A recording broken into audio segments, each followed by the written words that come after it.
2023-24 के केंद्रीय बजट में वित्त मंत्री निर्मला सीतारमण ने सापेक्ष राजकोषीय विवेक का रास्ता चुना और वित्त वर्ष 24 में राजकोषीय घाटे में सकल घरेलू उत्पाद जीडीपी के 5.9% तक गिरावट का अनुमान लगाया, जबकि वित्त वर्ष 2023 में यह 6.4% थी। सुश्री सीतारमण ने कहा कि सरकार ने राजकोषीय समेकन के पथ पर जारी रखने और 2025-26 तक राजकोषीय घाटे को 4.5% से नीचे लाने की योजना बनाई है।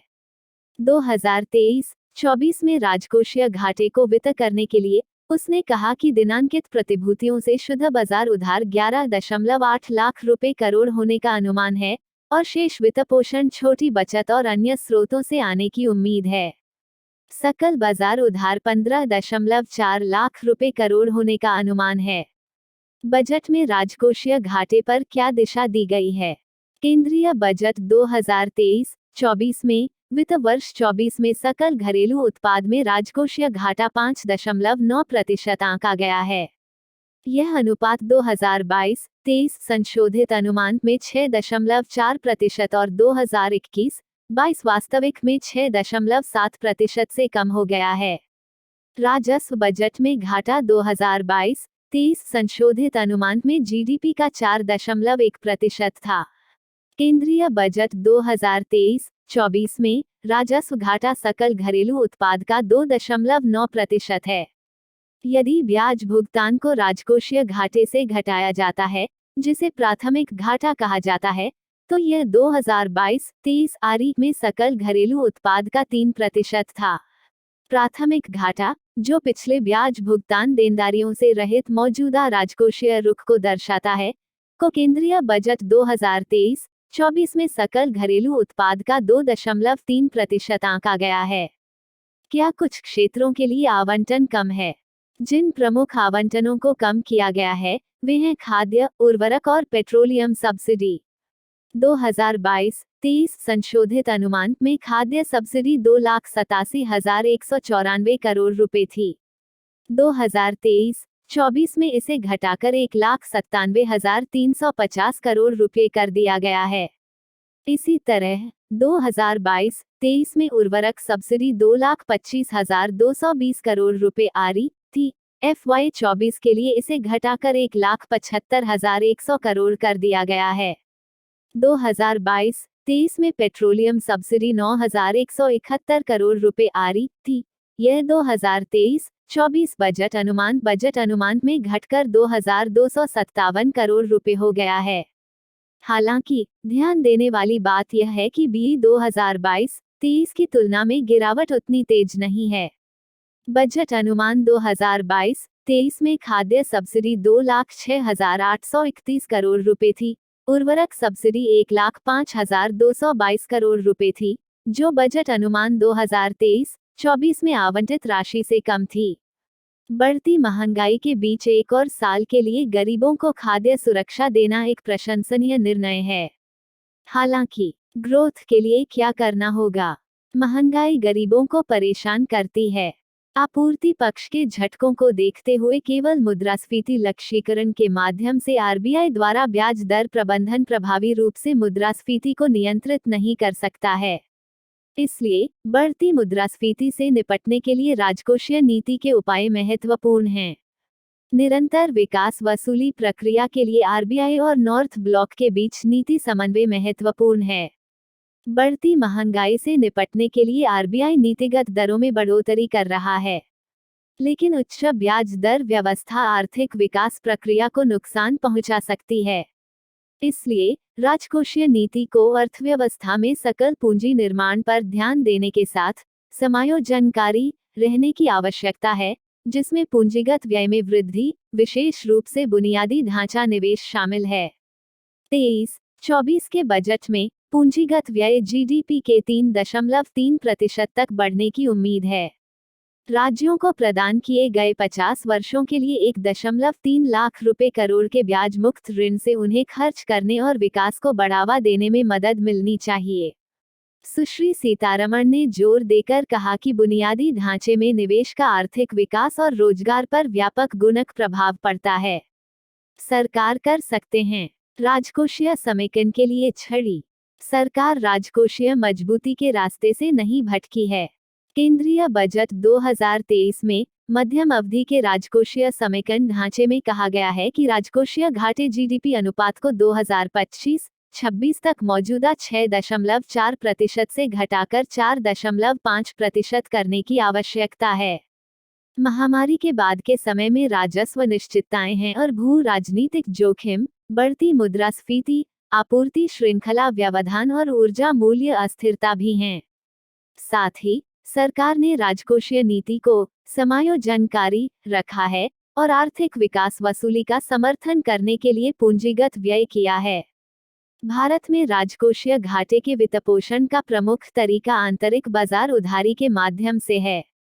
इसे छोटी बचत, भविष्य निधि और बाहरी ऋण के एक महत्वहीन घटक के खिलाफ प्रतिभूतियों के माध्यम से भी वित्तपोषित किया जाना है। केंद्रीय बजट 2023 में भारत का बाहरी ऋण 22 रुपये पर आंका गया है। 2023-24 में 17,86,816 करोड़ रुपए के कुल राजकोषीय घाटे का 118 करोड़, जो लगभग 1% है। केंद्रीय बजट 2023 में यह भी कहा गया है कि राज्यों को जीएसडीपी का 3.5% का राजकोषीय घाटा बनाए रखना होगा, जिसमें से 0.5% बिजली क्षेत्र के सुधारों से जुड़ा होगा। क्या कह रही हैं रेटिंग एजेंसियां? मूडीज के अनुसार उत्प्लावक राजस्व का लाभ उठाते हुए सरकार व्यक्तिगत आयकरों में कटौती करते हुए और तेल क्षेत्र के लिए पूंजी समर्थन प्रदान करते हुए बुनियादी ढांचे पर खर्च में काफी वृद्धि करने की योजना बना रही है। बजट योजनाएं नवीकरणीय ऊर्जा कंपनियों, सीमेंट और इस्पात उत्पादकों, तेल विपणन कंपनियों और विशेष रूप से वाहन निर्माताओं के लिए ऋण सकारात्मक हैं, जबकि निरंतर क्रमिक राजकोषीय समेकन सरकार के ऋण बोझ के स्थिरीकरण में योगदान देता है और क्रेडिट गुणवत्ता का समर्थन करता है।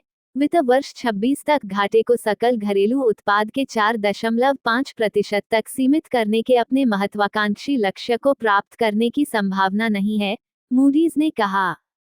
फिच रेटिंग्स के अनुसार महामारी के मद्देनजर धीमी राजकोषीय समेकन प्रक्रिया आगे बड़े आर्थिक झटकों की स्थिति में सार्वजनिक वित्त को उजागर कर सकती है।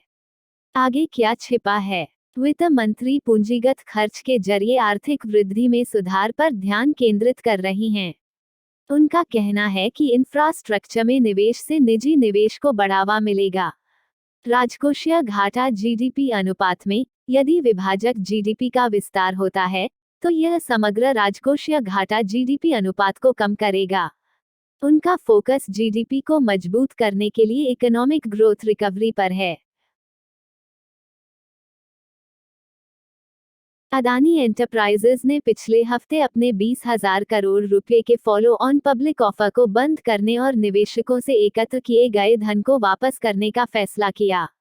अदानी समूह ने अपनी सार्वजनिक रूप से सूचीबद्ध कंपनियों के शेयरों में भारी गिरावट देखी है, जिससे इसका कुल बाजार पूंजीकरण 9.11 लाख रुपए करोड़ गिर गया है। 24 जनवरी को अमेरिकी फर्म हिंडनबर्ग रिसर्च की एक रिपोर्ट में अदानी ग्रुप पर स्टॉक हेरफेर और अकाउंटिंग धोखाधड़ी का आरोप लगाया गया था। समूह ने सभी आरोपों से इनकार किया है। फॉलो ऑन पब्लिक ऑफर क्या है? एफपीओ एक ऐसी प्रक्रिया है जिसमें एक कंपनी जो पहले से ही शेयर बाजार में सार्वजनिक रूप से सूचीबद्ध है, निवेशकों को अतिरिक्त शेयर जारी करती है। एफपीओ के दौरान एक कंपनी निवेशकों को नए शेयर जारी करने का निर्णय ले सकती है, या कंपनी के मौजूदा शेयरधारक अन्य निवेशकों को अपने शेयर बेचने का फैसला कर सकते हैं। एक एफपीओ एक आरंभिक सार्वजनिक पेशकश आईपीओ के समान है, सिवाय इसके कि एक आईपीओ किसी कंपनी द्वारा निवेशकों को शेयर जारी करने या बेचने को संदर्भित करता है जब यह पहली बार सार्वजनिक बाजार में टैप करता है। कंपनियां कर्ज चुकाने या अपनी पूंजी संरचना में सुधार जैसे विभिन्न कारणों से इक्विटी पूंजी जुटाने के लिए एफपीओ जारी कर सकती हैं। एफपीओ मौजूदा शेयरधारकों के लिए अपने शेयर बेचने और कंपनी से बाहर निकलने का एक तरीका भी हो सकता है। अदानी समूह की प्रमुख होल्डिंग कंपनी अदानी एंटरप्राइजेज ने पिछले हफ्ते बंद हुए एफपीओ के जरिए 20,000 करोड़ रुपए जुटाने की योजना बनाई है। हिंडनबर्ग रिसर्च की रिपोर्ट जारी होने के बाद इसके स्टॉक की कीमत में भारी गिरावट के बीच एफपीओ अचानक जांच के दायरे में आ गया, जिसमें अदानी समूह पर कई गलत कामों का आरोप लगाया गया था। इस बारे में संदेह था कि क्या एफपीओ के दौरान बिक्री पर पेश किए गए शेयरों को पूरी तरह से बेच दिया जाएगा, क्योंकि उस समय कंपनी के स्टॉक के बाजार मूल्य से काफी अधिक कीमत थी। अदानी एंटरप्राइजेज ने अपने एफपीओ को बंद क्यों किया और निवेशकों को पैसा लौटाने का विकल्प क्यों चुना? अदानी एंटरप्राइजेज द्वारा शुरू किए गए एफपीओ को बड़े संस्थागत निवेशकों और उच्च नेटवर्थ व्यक्तियों के समर्थन के कारण पूरी तरह से सब्सक्राइब किया गया था। शेयरों को इस तथ्य के बावजूद पूरी तरह से सब्सक्राइब किया गया था कि शेयरों की कीमत उनके सार्वजनिक बाजार मूल्य से अधिक थी। जिन शेयरों को खुदरा निवेशकों और कंपनी के कर्मचारियों को बेचने के लिए आवंटित किया गया था, वे अदानी समूह के शेयरों में अत्यधिक अस्थिरता के बीच अंडर सब्सक्राइब्ड थे। केवल लगभग 12% और 55% शेयर जो खुदरा निवेशकों और कर्मचारियों के लिए क्रमशः आवंटित किए गए थे, बेचे गए थे। बुधवार को अदानी समूह के अध्यक्ष गौतम अदानी ने एफपीओ को बंद करने और पैसे वापस करने का फैसला किया, यह कहते हुए कि यह नैतिक रूप से सही नहीं होगा ऐसे अस्थिर माहौल में निवेशकों से पैसा स्वीकार करना और निवेशकों को नुकसान में डालना। अदानी समूह के आलोचकों ने अनुमान लगाया कि अदानी एंटरप्राइजेज द्वारा जारी किए गए और पिछले सप्ताह पूरी तरह से सब्सक्राइब किए गए एफपीओ को कंपनी द्वारा हेरफेर किया जा सकता है। उन्होंने तर्क दिया कि अदानी समूह द्वारा पूर्ण अभिदान प्राप्त करने के लिए बड़े निवेशकों को एफपीओ में निवेश करने के लिए बहकाया जा सकता है। जाने माने अमेरिकी अरबपति निवेशक और लघु विक्रेता विलियम एकमैन ने भी कहा कि एफपीओ में धांधली हो सकती है। विशेष रूप से आलोचकों ने आरोप लगाया कि ALARA capital India private limited और मोनाक नेटवर्थ कैपिटल, जिन कंपनियों ने कथित तौर पर एफपीओ को अंडरराइट किया था, वे अपने स्वामित्व, संचालन, निवेश पोर्टफोलियो और अन्य विशेषताओं के आधार पर शेल कंपनियां हैं।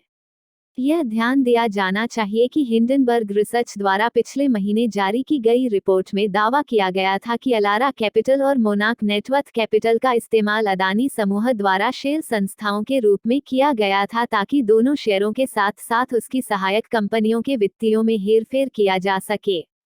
अदानी समूह ने आरोप के अपने जवाब में इस बात से इनकार किया था कि समूह और कथित शेल संस्थाओं के बीच कोई अवैध लेनदेन था। आगे क्या छिपा है? पूरी तरह से सब्सक्राइब किए गए एफपीओ ने अदानी समूह को चेहरे को बचाने में मदद की और निवेशकों के बीच समूह में विश्वास को पूरी तरह से कम होने से रोका। एक विफल एफपीओ पूंजी जुटाने में समूह की अक्षमता को उजागर कर देता।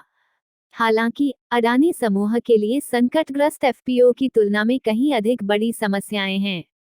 जैसा कि अदानी समूह की कंपनियों के शेयरों में भारी गिरावट से पता चलता है, समूह में निवेशकों का विश्वास अभी कम है। निवेशकों का भरोसा फिर से हासिल करना एक कठिन काम हो सकता है। निवेशकों के भरोसे में कमी किसी भी तरह के धन उगाहने का काम कर सकती है, चाहे वह इक्विटी या ऋण के रूप में हो। अदानी समूह के लिए आगे बढ़ना मुश्किल हो सकता है। यह समूह की अपने ऋण को रोल ओवर करने की क्षमता को प्रभावित कर सकता है और यहां तक एक बड़े संकट की ओर भी ले जा सकता है जहां वह अपने ऋण दायित्वों को पूरा करने में असमर्थ है। क्रेडिट सुइस जैसे उधारदाताओं ने अपने ऋणों के लिए संपार्श्विक के रूप में अदानी कंपनियों के बॉन्ड स्वीकार करना बंद कर दिया है। यह ध्यान दिया जाना चाहिए कि अदानी समूह से संबंधित विभिन्न कंपनियों के प्रवर्तकों ने बैंकों और अन्य संस्थाओं से पैसे उधार लेने के लिए अपने शेयर गिरवी रख दिए हैं। उदाहरण के लिए, अदानी पावर के मामले में 25% प्रमोटर शेयरों को उधारदाताओं के लिए संपार्श्विक के रूप में गिरवी रखा गया है। जैसे ही अदानी के शेयरों की कीमत गिरती है, ऋणदाता अधिक मार्जिन की मांग करेंगे और संपार्श्विक के गिरते मूल्य के कारण अदानी समूह को कोई और पैसा उधार देने के लिए अनिच्छुक हो जाएंगे। कई विश्लेषकों ने शेयरों के बदले बड़ी रकम उधार देने वाले बैंकों में शामिल जोखिम के बारे में चेतावनी दी थी, क्योंकि जब कोई कंपनी अपने ऋण दायित्वों को पूरा करने में असमर्थ होती है तो उसके शेयर की कीमत भी अक्सर गिर जाती है। पिछले साल एसीसी और अंबुजा सीमेंट्स के अधिग्रहण के दौरान अदानी समूह ने जो $4.5 बिलियन का कर्ज लिया था, उसका भुगतान लगभग $500 मिलियन मूल्य की पहली किश्त मार्च में आएगी। बाजार की मौजूदा स्थितियों को देखते हुए अदानी समूह से अपेक्षा की जाती है कि वो बॉन्ड बाजार को टैप करने के बजाय कंपनी के भीतर से नकदी और ऋण का भुगतान या पुनर्वित्त करने के लिए अन्य साधनों का उपयोग करे। निवेशक के भरोसे का नुकसान धन उगाहने के किसी भी रूप को कठिन बना सकता है, चाहे वह इक्विटी या ऋण के रूप में हो।